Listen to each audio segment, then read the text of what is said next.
Hello and welcome to Froch on Fighting with me, Carl the Cobra Froch, former unified super middleweight world boxing champion and International Boxing Hall of Famer. Not been in this room for a while, but look at the belts. Look at the accolades for world title belts. Anyway, let's not brag. Not here to boast. I'm here because Big John Fury, the fighting man, he's back at it again, isn't he? He's come back again. I thought he was going away, but he's not. He's offered me to fight him at the Tottenham Hotspur Stadium on the undercard of Tyson Fury, the Gypsy King, and Arslanbek Makhmudov. Okay, so let's do a quick recap in case you missed it. I was making my Netflix debut in the broadcast studio for Netflix at the pre-fight press conference for the announcement for Tyson Fury and Makhmudov. John Fury decided it'd be a good idea to go for me, have a go at me. I was actually talking to him from the top balcony. He was looking down at me. He addressed something about me taking the piss basically on my YouTube channel, telling him what he is and how he needs to behave and pipe down and stop headbutting kids at press conferences because it was out of order. And that was a long time ago and that all went away. But he started on me, he came for me. I said, listen, you know where I am, my producer's down there if you've got a problem with him. And then he came down, started shouting, screaming and swearing, you saw it all. I did a response video, did very good numbers, thanks for watching. But yeah, he's since come back again. I thought he was going to go away and get quiet because I've heard from good authority that Tyson Fury himself, the Gypsy King, he wasn't happy. He was furious at his old man's little rant and rave. But he's still going. He's his own man, I suppose, Big John Fury, the fighting man. Fights who he wants, doesn't he? When he wants on the hard road. But he's gone on his social medias now calling me out. He wants to fight me on the undercard of Tyson Fury, Makhmudov. And it's getting silly now, but it needs addressing. So he's done a couple of videos since my response video to his shenanigans at the weigh-in. His first video since then, he was walking down the street or jogging down the street, looking like Emperor Palpatine, Darth Insidious from Star Wars. He was pale-faced, all wrinkled up. It looked like death warmed up, foaming at the mouth as well. He was losing the plot, calling out me and Joe Egan. He said, myself and Joe Egan can both tag team him, you know, he'll do a double or whatever. I can't remember how he phrased it. Basically, he'll take us both on. It was quite threatening, actually, and quite, you know, if I was a bit of a snowflake, then I'd have been upset. I'd have been offended by it because it was threatening. He was calling it on, and he was saying basically, watch your back, and you don't want to go back to prison. So he needs to be careful, doesn't he? I mean, he's talking about going back to prison. So he's putting loose threats out there for me and Joe Egan. But let's be honest, I mean, he don't even want to fight Joe Egan, does he? Let's be honest, he's got no intention of fighting anybody. But that was his first video of him almost losing the plot. And I thought Tyson might get hold of that and say, look, Dad, pipe down now, I'll just leave it, and that'll be the end of it. But he's carried on. And this morning he released another video. There was three main things that pointed out on that video. The first one, which needed to happen, was an apology to Steve Bunce, good friend of mine. And actually, Steve's all right with John Fury. He apologised to Steve Bunce because he went for him. He put his head in his face and he said, I'll butt you in the nose and give it all that. And Steve was like, I'm your friend, John. And he's like, you're no friend of mine. And then he walked off. But that was out of order on Steve Bunce. He's been going through a few personal hardships of late, which I won't go into, but it's not on. Steve Bunce is an old boxing historian. He's a journalist that's been around for many years. Anybody in the boxing world knows Steve Bunce. They know how good he is. They know what a good guy he is. And to go for him when he's just stood there minding his own business, he's the only one that didn't have his phone out filming. And Big John went for him. It's like a bully. He's a proper bully boy. He deserved an apology, and he apologised. So fair enough there, he's apologised, but he's still a Second thing, he talks about, I'm a Tyson Fury hater. I've never been a Tyson Fury hater. All I've done is pointed out the facts. The fact that he got beat twice by Alexander Usyk. First one, he could have been stopped, saved by the referee. So he was lucky to hear the final bell. Second one, in my opinion, he got beat fair and square.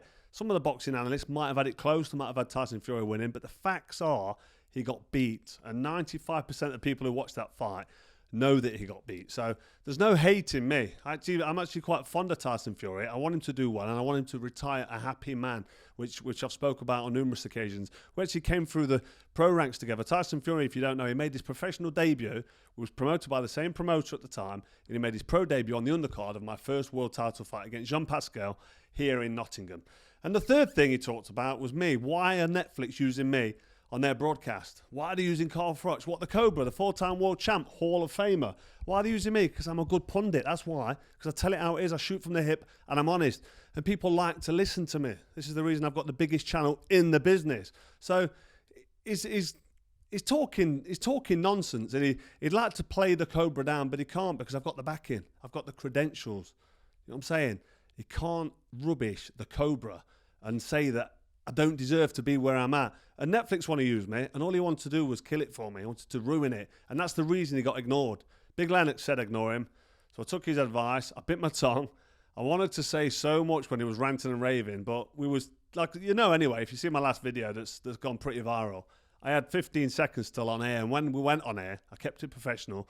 I addressed the big idiot, John Fury, and then we got on with our job. So we got a job to do there in the studio at the broadcasting. So that's what we did. And Big John was ranting and raving, making a mug of himself, and he can't leave it alone. And he also, on that same video, mentioned he doesn't want to fight me, because don't forget, in my response video to his shenanigans, his ridiculous, childish behaviour, shouting and screaming, attention-seeking, like a big pillock at the press conference, he mentioned he'll fight any man born from his mother. He'll take anyone on because he's the ultimate man. The ultimate meatball. So he's addressed that now and said, because I said I'll fight you on misfits. If you really want to fight, if I really have to do it, I'll hit you with a couple of body shots, a couple of jabs, and I'll help you up when I've dropped you, and it'll be embarrassing the same way you're embarrassing. So if you've not seen the video, that's basically what I said. So he's addressed that and said he's not going to give anybody a payday who he doesn't like. It feels like he's the big star and the big draw, like anybody gives a shit at him. You know what I mean? He's just a big fat mess. Nobody making noise. Nobody's really interested, but we have to respond, because if the noise he makes gets attention, because Tyson Fury is such a big name and he's making a comeback fight. So anyway, he said he don't want to fight anybody he doesn't like because he don't want to give him a payday. So he don't want to give me a payday. Called me an internet troll. Internet troll? I mean, there's a few world titles up there. There's a British title up there. There's, I suppose, the internet troll. You could pull in my subscriber plaque from YouTube. You could call me an internet troll there. But I'm quite a successful YouTuber as well. But don't want to give me a payday. Don't want to give Big Joe Egan a payday. Joe Egan is round about the same age as him. So that'd be a fair fight. And he's called him on, and he don't want any of it. Joe Egan's done a couple of videos saying, look, I'll fight you. He's done a few moves on the bag as well, and a couple of body shots. Big John Fury, the fighting man, hasn't got any fight in him. So he's just saying, I don't want to fight anybody. I'm not giving anybody a payday. But it wasn't long after that, and if it was an hour or 2 hours, another video arrived in my inbox saying, Froch, I'll fight you. I'll fight you on the undercard, Tottenham Hotspur Stadium, on the undercard of Tyson Makhmudov. And I'm thinking to myself, is this guy actually being serious? He's telling Netflix to get in touch. So, I mean, listen, I'm not going to turn it down. I'm not going to say, no, I'm not going to fight it, because John Fury's a big bully, and big bullies need putting into place. And if I'm the man that has to do it, I will do it. I don't want to beat an old man up. I don't want to start on a 60-year-old man. But when I look back, when I beat George Groves up in front of 80,000 fans at Wembley Stadium, rendering him unconscious, he was 11 years younger than me. I'm only 10 years younger than Big John Fury.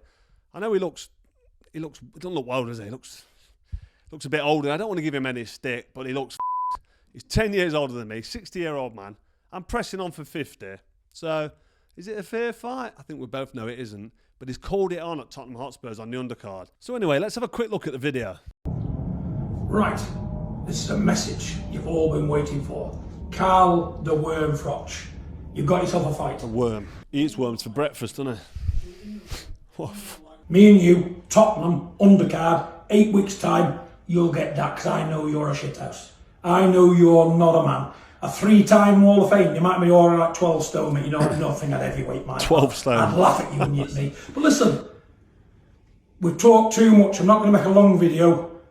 Get Netflix to contact me. Let's talk about this, because it's about this. You know that, and I know that, and you've got yourself a fight, mate. You can fight the father of the best heavyweight in the world, the Gypsy King's father, and I'll tell you now, I will not disgrace my son by letting a fucking bum like you even come close to beating me. You've got yourself a fight, Mr. Froch. 8 weeks, Tottenham. I don't need 6 months training. I'm ready to go now, my pal. I'll tell you what, watching that idiot there, watching his stupid face growling and snarling, calling me a bum, calling me a worm, it's so disrespectful. It actually gets me a little bit angry. I'm laughing. I'm laughing at it inside, but I'm also the fighting man in me makes me want to respond with, if he was in the room now stood in front of me, I would punch his head in. I really would, because he's such a big loudmouth gob who's done all, living off his son's name. And it actually winds me up when I think about when he started on Carl Frampton, a good friend of mine, top pundit analyst, ex-world champion. He started on the smallest man in the room at the Usyk press conference, headbutted him. He had to go to Steve Bunce last week. He constantly does it. And then he stuck it on me. But you know what? I feel like I might be the chosen one. I feel like it might be my job to finally shut this big gob up. All he does is run around, running his mouth, beating his chest, the ultimate man and all that bollocks. So John, for one final time, listen to me so it goes into that thick skull. I accept your challenge, but know one thing. When that first bell goes, I'm going to come over to your corner and absolutely stick it on you, Cobra style, and set about you and make a mess of you. You know why? Because you're a bully and you need putting in your place. You're a bully and you're making a mockery of this sport, professional boxing. So that's it for another episode of Froch on Fighting. That's enough of Big John Fury, the fighting man. He called me a worm, didn't he? Let's see how he wiggles his way out of this one. Because you know he's got no intention of jumping in with the Cobra because it will be all over for him. Deep breath. I've done a good interview with Lee Wood and Josh Warrington. They're fighting this Saturday. Really looking forward to that one. I've interviewed them both. We had a good chat. That's on one clip. And I'm going to be at the fight this weekend, sat ringside. And I'll be doing a post-fight reaction for that. A proper boxing match. The rematch, the first fight was great. Lee Wood did the job, but he was under the cosh for the whole fight. And he spun it around towards the end of the fight and got the win. And Josh Warrington's a bit pissed off. Lee Wood's confident. Catch up on the video, you'll see it. I've just interviewed both these guys. But I'm going to be ringside. We're going to be doing a post-fight reaction. And yeah, hit the notification bell so you don't miss that. If you haven't already, hit subscribe to the best channel in the business. Thanks for watching. See you soon. God bless.